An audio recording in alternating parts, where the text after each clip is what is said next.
오늘은 하늘로 올리우신 예수님이란 제목으로 함께 은혜를 나누고자 합니다. 우리 교회 특성이 많은 분들이 오셨다가 졸업을 하고 직장 얻어서 떠나시는, 또 다른 부대로 배속을 받아 떠나시는 그런 교회이다 보니까 떠나는 부분에 대해서 좀 아쉬워하는 그런 감정들이 우리에게 있는 것 사실입니다.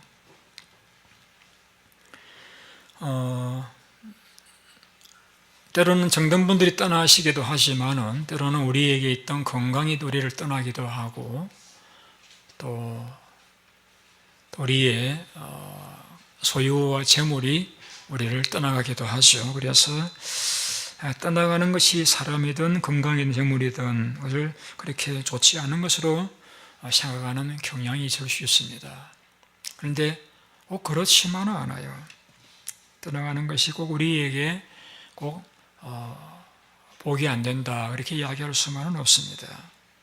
오늘 예수님이 떠나가신 내용을 우리가 함께 읽었습니다. 예수님께서 말씀하신 후에 이 말씀은 많은 제자들에게 주님의 부활을 이렇게 보여드리고 구약의 예언의 성취임을 말씀하신 이후에 하늘로 올려지사, 이 말씀이 지구를 떠나서 하늘로 올라가셨다는 것이죠. 떠나가셨다는 것이죠. 자, 우리 생각에는 주님이 하늘로 올라가지 아니하시고 계속해서 이 땅에 계시면서 오고 오는 많은 사람들의 부활의 몸을 보여주시고 계속해서 귀한 진리를 가르쳐 주시면서 계셨으면 참 좋겠는데, 예수님은 왜 하늘로 올리우셨는가? 오늘 여기에 대해서 설교를 준비했습니다. 주님 부활하신 이후에 40일간 계시면서 많은 사람들의 부활을 확신시켜 주셨습니다. 그래서 이들의 마음속에 이제는 죽음을 두려워하지 않는 그러한 제자들로 그들을 강하게 하셨습니다. 사도행 1장 3절에 보시면 그 고난 받으신 후에 확실한 증거로 친히 살아나심을 나타내서 40일 동안 그들에게 보이시며 하나님 나라의 일을 말씀하시니라. 그 말씀하신 이후에 이제 오늘 본문과 같이 말씀하신 이후에 하늘로 올려지셨다라고 말씀하고 있습니다. 이 하늘로 올려지셨다라는 말씀은 어떤 의미냐면은, 여기서 하늘이라는 말은 우리가 말하는 스카이, 창공 이런 의미가 아니고, 이 하늘이라는 것은 하나님의 나라, heaven 이런 뜻입니다. 우리는 하늘이라면 동일 하늘이지만 영어에서는 스카이가 있고 헤븐이 있죠. 그래서 여기 말하는 하늘이라 얘기할 적에는 스카이가 아니고 헤븐을 가리킵니다. 1960년도에 소련의 우주인 티토브라는 사람이 우주공간에 올라가서 그런 말을 했습니다. 우주공간을 아무리 둘러봐도 하나님이 안 보이시더라. 당연하죠. 주소를 잘못 찾았죠. 스카이에 가서 헤븐을 찾으니까 거기 헤븐이 보이지를 않죠. 역시 미국인 우주인 존 걸렌은 이렇게 말했습니다. 내가 믿는 하나님은 그 우주선 작은 창문을 통해서 볼 수 있는 분은 어둑 아니시다.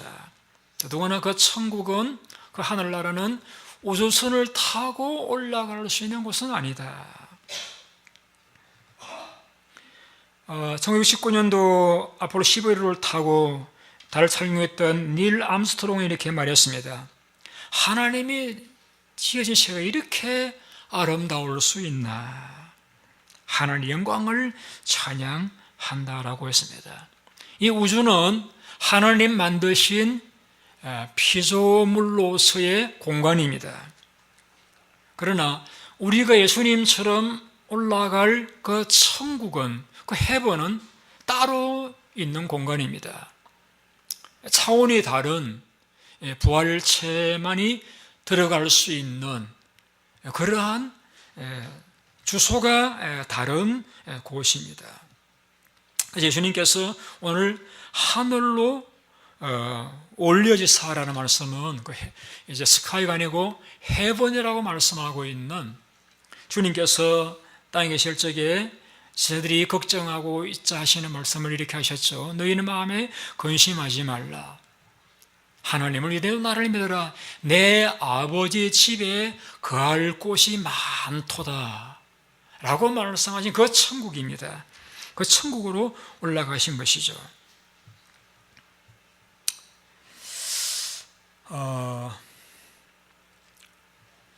그래서 우리도 이제 그 천국에 들어가게 될 것입니다.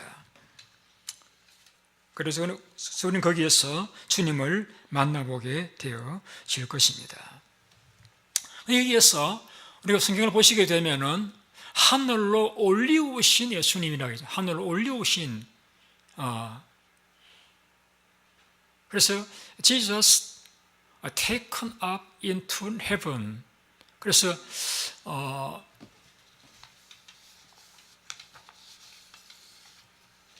He was taken up into heaven. 그래서 예수님이 무슨 사다리를 타고 올라가신 것이 아니라 하나님에 의해서 예수님이 하늘로 올리우셨다.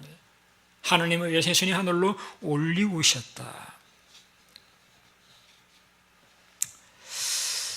그러면은 왜 하나님께서 예수님을 하늘로 올리우셨는가에 대해서는 빌립보서에서 바울이 잘 묘사하고 있습니다. 읽어드릴게요. 그는 하나님의 본체이시나 오히려 자신을 비워서 종의 형체를 띠고 이 땅의 사람들과 같이 되셨고 사람의 모형으로 나타나사 자기를 낮추시고 죽기까지 복종하셨으니 그 십자가에 죽으심이라. 이름으로 하나님 그를 지극히 높여 모든 이름이 뛰어난 이름을 주사 땅에 있는 자들로 땅 안에 있는 자들로 다 무릎을 예수 이름에 꿇게 하시고 모든 입으로 예수 그리스도를 주님이라고 시인하여 하나님 아버지께 영광을 돌리게 하시느니라 라고 했습니다. 하나님께서 예수님 올리신 것은, 높이신 것은 예수님이 땅 위에서 종의 형체를 가지고 사람 모양으로 낮추시고 죽기까지 복종하시는 섬김과 복종의 삶을 사셨기 때문에 하나님이 예수님을 지극히 높이신 것입니다. 여러분 가운데 나는 높은 분이다 라고 생각하시는 분이 계시면은 내가 나를 높이지 마시고 하나님이 높이실 수 있도록 이 땅인 동안에는 예수님처럼 낮은 자리에서 섬김의 삶을, 또 하나님의 뜻을 복종하는 삶을 살아가 보십시오. 왜 하나님께서 높이시지 않겠습니까? 그래서 베드로는 그렇게 말했습니다. 하나님 능한 손 안에서 겸손하라.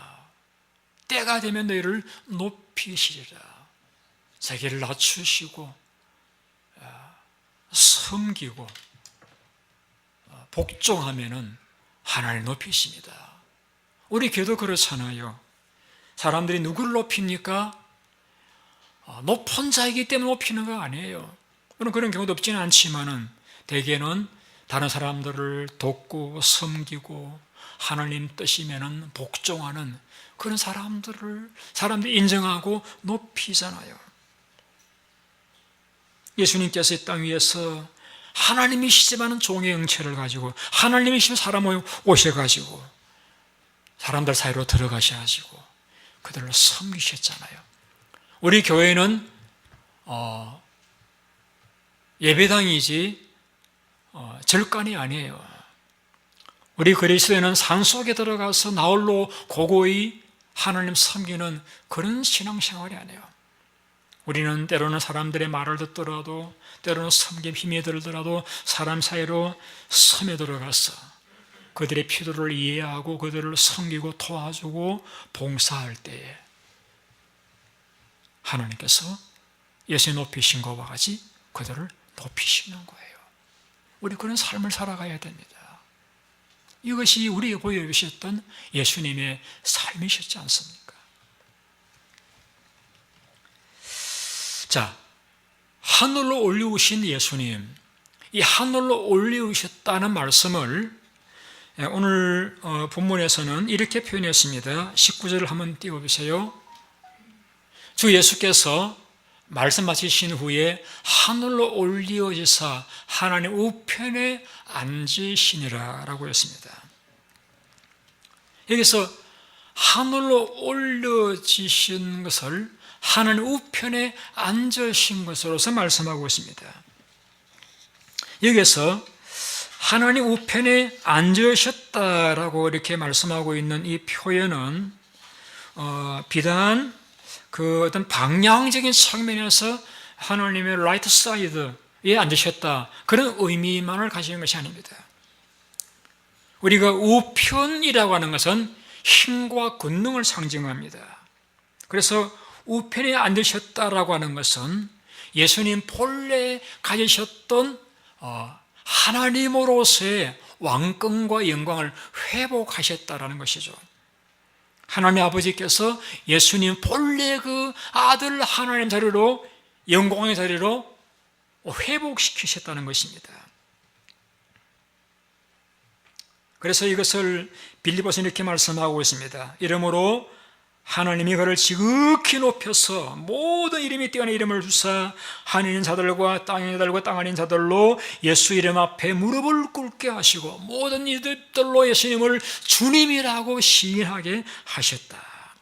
예수님을 하늘로 올리셨다라고 하는 것은 이제 모든 만물의 주가 되셨다, 주권자가 되셨다라는 말씀인 것입니다.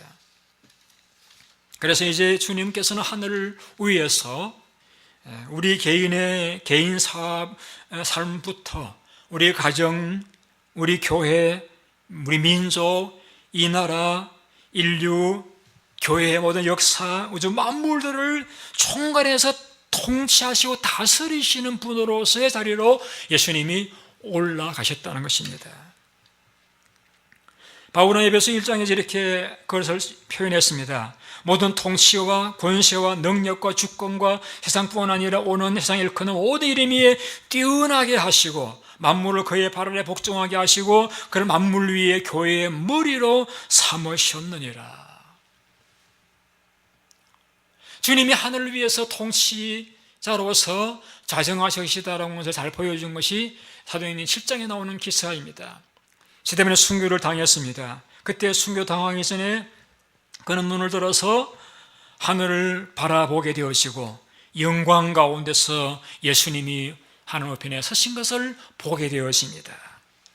무슨 이야기입니까? 예수님은 하늘 위에서 그냥 좌정 앉아 계시는 것만이 아니라 이 땅의 모든 삶을 보시고 개입하시고 간섭하시고 통치하시고 아시고 계신다는 사실을 보여주고 있는 말씀인 것입니다. 즉 주님은 하늘로 올려주셨다는 것은 단순히 헤븐으로 자리를 옮기셨다는 의미가 아니라 거기에서 이제 만물을 다스리시는 자로서 통치 사역으로서 모든 만물의 머리로서 존재하고 계신다는 것입니다. 우리의 모든 삶의 그 결과가 하나님의 손에 좌우되는 그러한 자리에 계신다는 것입니다. 여러분이 하나님의 통치를 경험하기 원하십니까? 하나님께서 여러분 각자에게 이러신 말씀에 순종하십시오. 주님은 지금도 그의 말씀과 성령으로 우리를 다스리시길 원하십니다. 우리가 그의 말씀을 순종할 적에 우리는 하나님의 놀라운 통치를 경험하게 됩니다. 그분의 성령을 우리가 받아들이고 모시고 우리가 환영할 적에 하나님의 놀라운 통치를 경험하게 되었습니다. 오늘날 사람들은 하나님 말씀을 순종하지 않고 세상의 말들을 더 중요하게 여기는 것 같아요. 이런 극단적인 예가 있습니다. 35살 난 어린아이를 둔 여인이 점쟁이에게 데려갔습니다. 그 아이를 뚜렷이 쳐다보던 그 점쟁이가 이 아이가 43살밖에 못 살겠구먼, 이 아이는 43살밖에 못 살겠구먼이라고 이야기했습니다. 그 말이 그 어머니의 얼굴도 흑빛되게 만들었지만 그 아이 가슴 속에 찍혔습니다. 이 아이 자라가면 나는 43살밖에 살지 못한다. 그래 초조해하다가 정말 그가 43살 때 죽고 말았습니다. 사인은 마약 중독입니다. 그가 누구냐면은 바로 엘비스 프레슬리입니다. 세계 가수로 롤의 황제로 살았지만은 그는 그 43살에 죽을 것이라는 그것이 그를 지배하고 살다가 결국은 43살에 그는 죽고 말았던 것입니다. 여러분, 우리 인생은 숙명론자로 살게 되는 건 아닙니다. 우리 인생은 하나님 우리를 다스리십니다. 우리가 하나님의 뜻을 따라 살아가면은 하나님께서 우리 인생을 얼마든지 아름답게 하실 수 있는 것입니다. 하나님 우리 인생을 A에서 B가 딱 이렇게 정해놓으시고 그 코스로 우리를 꼼짝 못하게 우리를 지도해 가시는 그런 인생이 아니라는 이야기죠. 우리가 하나님을 순종하고 그 하나님의 성령을 따라 살아간다라고 하면은 우리가 태어났던 그 운명보다 더 놀라운 삶을 살아갈 수 있는 것이 우리 인생임을 여러분 기억하시고, 우리는 숙명론자가 아니에요. 하나님의 주권과 섭리에 따라서 우리 그분이 허락하시면은 얼마든지 우리의 삶은 아름다운 꽃을 피울 수 있는 거예요.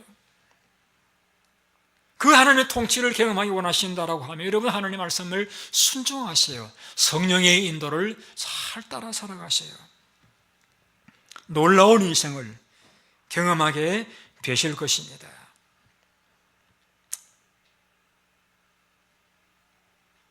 그래서 하나님 우편에 계신다는 말씀은 이제 전능한 하나님의 동등한 권세와 능력과 위엄과 영광으로 우리를 다스리고 계신다라고 하는 말씀을 가르쳐주고 있는 것입니다.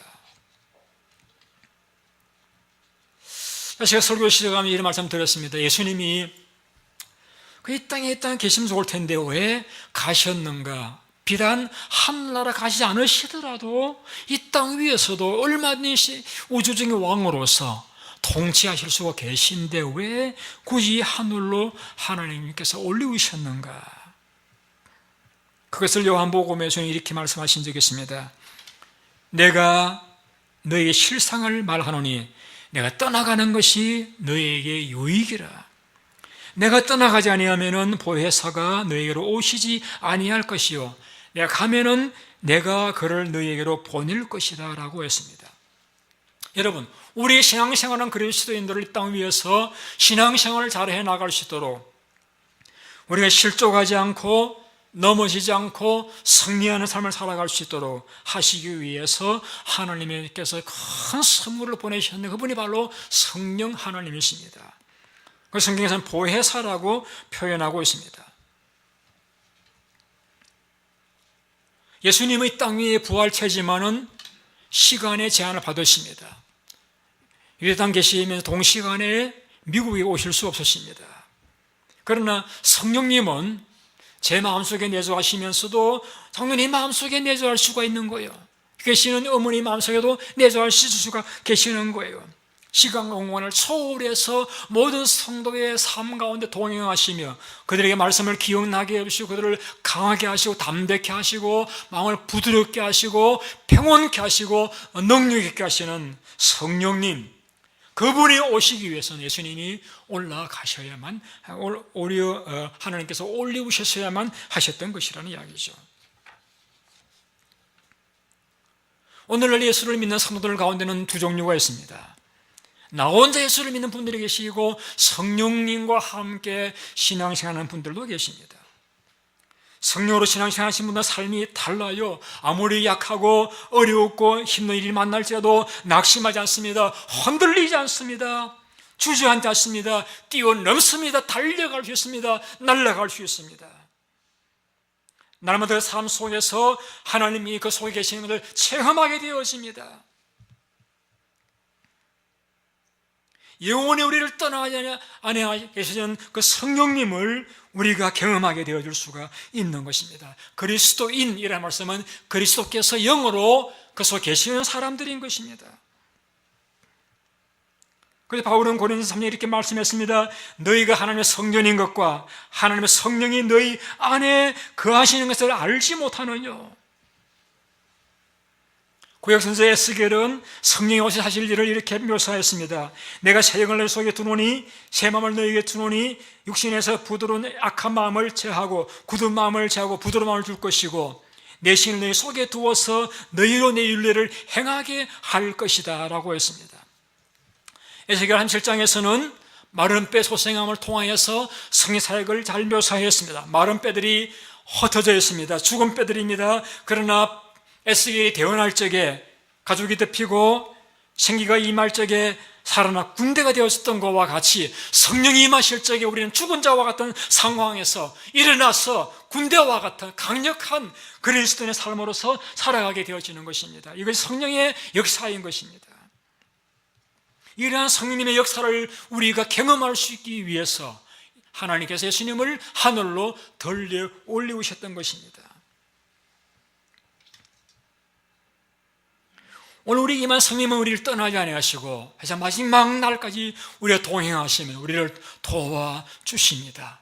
강하게 하시고 평온케 하시고 담대하게 하시고 지혜롭게 하시고 말씀으로 풍성하게 하시고 깨닫게 하시는 놀라운 손길을 경험하게 되었습니다. 그런데 오늘 우리가 성령님을 모셨는데 왜 우리 가운데 있는 분들은 그 성령님의 손길을 경험하지 못하느냐? 여러분 기억하십시오. 성령님께서는 우리 마음에 따라서 임재를 나타내십니다. 우리 속에는 성령의 마음에 계시는가 하면은 육신의 소욕도 존재하고 있습니다. 그래서 우리가 육신의 소욕을 따라서 욕심을 따라 살아가면은 성령님의 사역은 잠시 중단되어집니다. 그러나 우리 반대로 성령님의 인도를 따라서 충만을 사모하고 순종하고 의지하고 살아가면은 육신의 소욕은 우리가 통제하는 수준으로 내려가게 되어지는 것입니다. 우리의 마음이 누구의 지배를 사모하느냐, 우리의 마음이 무엇을 더 우선시하고 더 좋아하느냐에 따라서 우리의 삶에서 성령의 손길을 경험할 수도 있고 경험하지 못하는 자가 자로 전락할 수도 있다는 이야기입니다. 날마다 여러분의 삶에서 그 성령님 하나님의 선물의 은혜와 능력을 경험하기를 원하신다라고 하면은 날마다 성령의 은혜를 사모하십시오. 예수님께서 이렇게 권면했습니다. 너희 예루살렘을 떠나지 말고 내게 들은 바 아버 약속하신 것을 기다리라. 요한은 물로 세례를 베풀었으나 너희 몇 날이 못 달려서 성령으로 세례를 받으리라.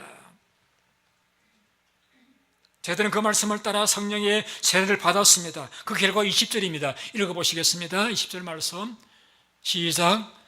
저희들이 나가 도로선 8세 주께서 함께 역사하사 따르는 표적으로 말씀 확실히 증언하. 여기에 주께서 함께 역사하시는 말은 주님께서 성령으로 오셔서 그들의 사역을 도와주셨다는 말씀인 것입니다.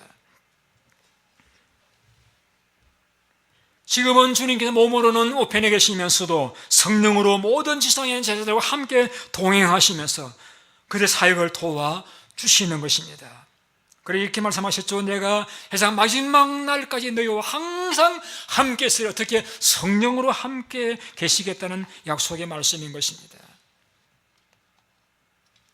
그래서 우리가 사도행전 읽어보시게 되면은 거기에 성령을 이렇게 표현하고 있습니다. 주의 영이, 주의 손이, 성령이 예수의 영이라고 말씀하셨습니다. 그래서 성령님은 예수님이 영으로 오셔서 모든 성도와 같이 동행하시면서 그들의 사역을 도와주시고 지혜롭게 하시고 의롭게 하시고 경건하게 하시고 능력 있게 하시는 분이심을 우리에게 성령이 가르쳐주고 있는 것입니다. 그래서 우리가 사도행전을 사도행전이라고 이야기하기도 하고 혹은 성령행전 혹은 예수행전이라고 말씀하는 이유는 예수의 영이 성령으로 계시는 분이 바로 우리가 모신 성령 하나님이시기 때문에 그러한 것입니다.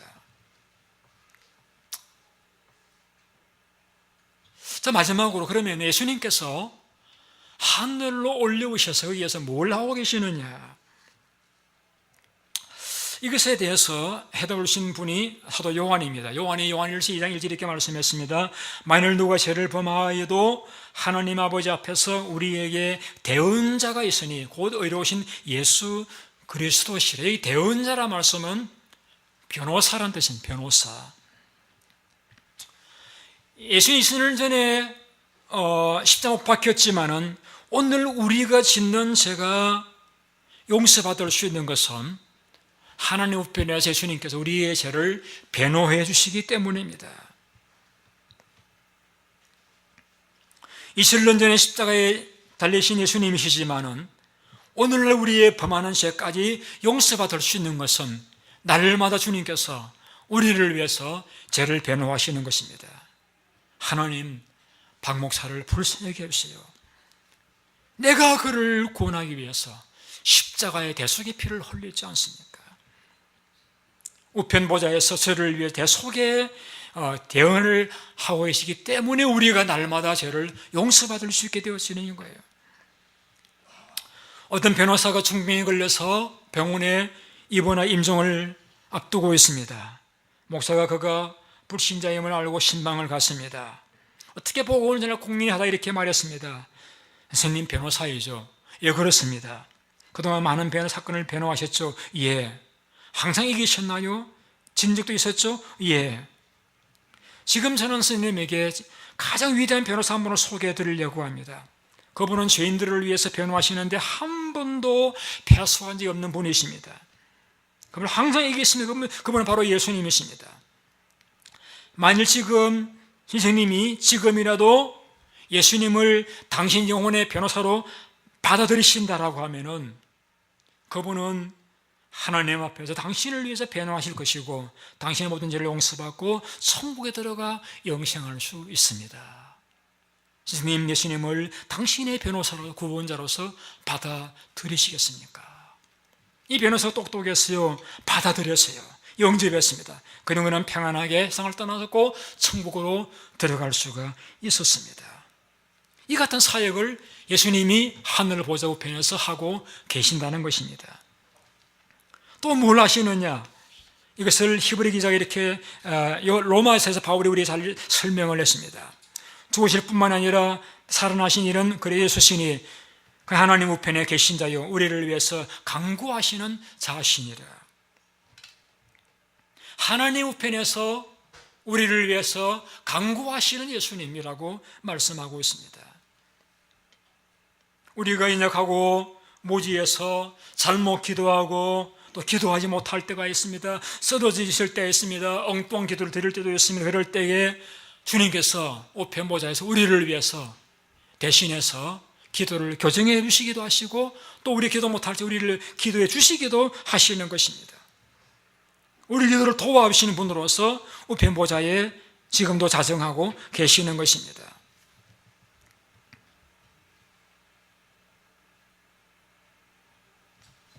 그래서 이런 노래가 나왔죠. 잘 못 부르긴 합니다만 당신이 지쳐서 기도할 수 없고 눈물이 빗물처럼 흘러내릴 때 주님은 아시네 당신의 약함을 사랑으로 돌봐주시네.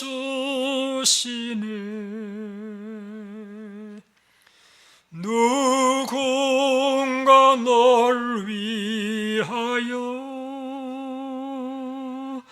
누군가 기도하네. 내가 홀로 외로워서 마음이 무너질 때 누군가 널 위해 기도하네.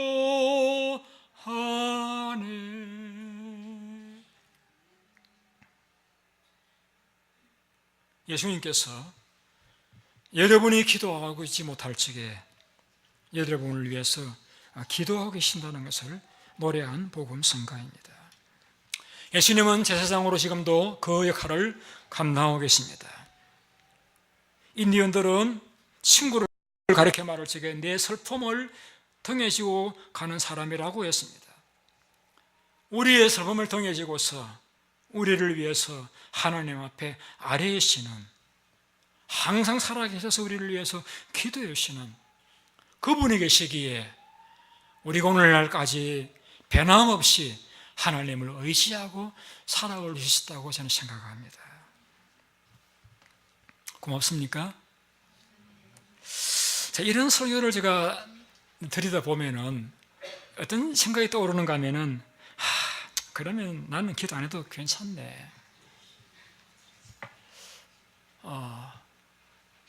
여러분, 제가 간혹 친구 시간에 내려가서 우리 어머니들이 자기 어린 아기들이나 이제 한두 살 된 아이들에게 음식을 떠먹이는 것을 보게 되어집니다.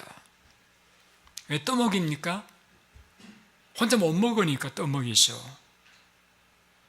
또 양농원 가니까 간호원들이 혼자 음식 못 먹는 분들을 위해서 음식을 입으로 넣어드리더라고요. 여러분, 예수님이 우리를 위해 기도해 주시는 것은 우리의 기본적인 삶의 유지를 위해서 기도해 주시는 거예요. 하나님의 축복의 세계는 엄청나고 무한합니다. 그 축복의 세계는 우리의 기도를 통해서 우리가 정치할 수 있는 거예요. 그런데 너무너무 기도 안 하니까 예수님 우리의 생명 부지를 위해서 떠먹여 주시는 게 기도입니다. 여러분, 그 기도만 좋아하시는 것은 마치 나는 그냥 더러워서 떠먹여주는 맛만 먹겠습니다. 여러분, 아이들이 성장하려고 하면 자기 손으로 음식을 떠먹어야 돼요. 그래야 마음껏 먹고 건강하게 자랄 수 있는 거예요. 늘 떠먹여주는 엄마 젖만 추구하다 보면 성장할 수가 없는 것을 여러분이 잊지 말아야 됩니다. 제가 언젠가 20일 동안 병원에 있는 한 자매님을 신방한 적이 있습니다. 이 자매는 자력으로 호흡을 할 수 없으니까 산소호흡기를 코에 연결해서 산소를 공급해 주는 거예요. 그런 사람 뭐라고 부릅니까? 식물인간. 여러분, 산소호흡기에 의존해 살아가는 게 좋아요? 불편하지 않아요? 답답하지 않아요? 자력으로 호흡하면서 마음껏 이 말 공기를 마시고 쉬면서 활동하고 싶지 않으세요? 하나님은 내 입을 넓게 열라 내가 채우리라 말씀하셨는데 나는 들어 누워 있겠습니다. 하나님 떠먹여 주시는 기도만 받고 있겠습니다. 여러분, 그게 좋으셔요, 여러분? 그 제한된 삶을 살고 싶으셔요, 여러분? 고아라 주신 약속하셨는데, 두드려 읽기 전에 약속하셨는데 나는 떠먹이면 주세요. 여러분, 그런 삶을 살지 마세요. 하늘의 축복의 세계는 너무나 엄청납니다. 스스로 기도하고 스스로 먹고 마실 적에 우리는 건강해지고 놀라운 일들을 이루며 살아갈 수가 있는 것입니다. 오늘도 여러분들에게 세 가지를 말씀드렸습니다. 왜 예수님께서 하늘로 올리우셨느냐?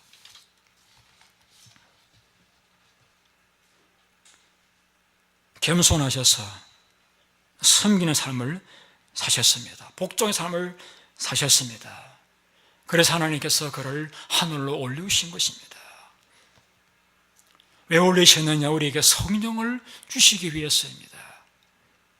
왜 올리셨느냐? 우리를 위해서 변호해 주시고 기도해 주시기 위해서입니다. 이제 우리가 할 일이 있습니다. 우리도 주님처럼 낮은 자리로 내려갑시다. 섬깁시다. 하나님 뜻이면 우리가 복종하십시다. 그리고 우리도 성령님의 도움을 간구하기 위해 우리의 마음을 정결케 하고 하나님은 깨끗한 그릇을 쓰시잖아요. 제가 이 사람 서울 가고 혼자 있으면 제일 어렸던 것이 설거지하는 것이었습니다. 그러나 밥을 먹으려고 하면은 그릇을 씻어야만 되었습니다. 우리의 심령을 깨끗게 하셔야만이 성령님의 손길을 경험할 수 있습니다. 그래서 순종하셔야 돼요. 그리고 여러분, 남의 주는 기도, 주님의 주시는 기도만 우리가 바라보고 살아갈 것이 아니라 우리가 기도해야 됩니다. 그래 하나님께서 여러분 각자에게 예비하시는 놀라운 축복의 세계를 여러분이 여행하시고 경험하시는 그런 복된 성도님들로 살아가시는 여러분들 다 되시기를 예수님의 이름으로 축원드립니다. 기도하겠습니다.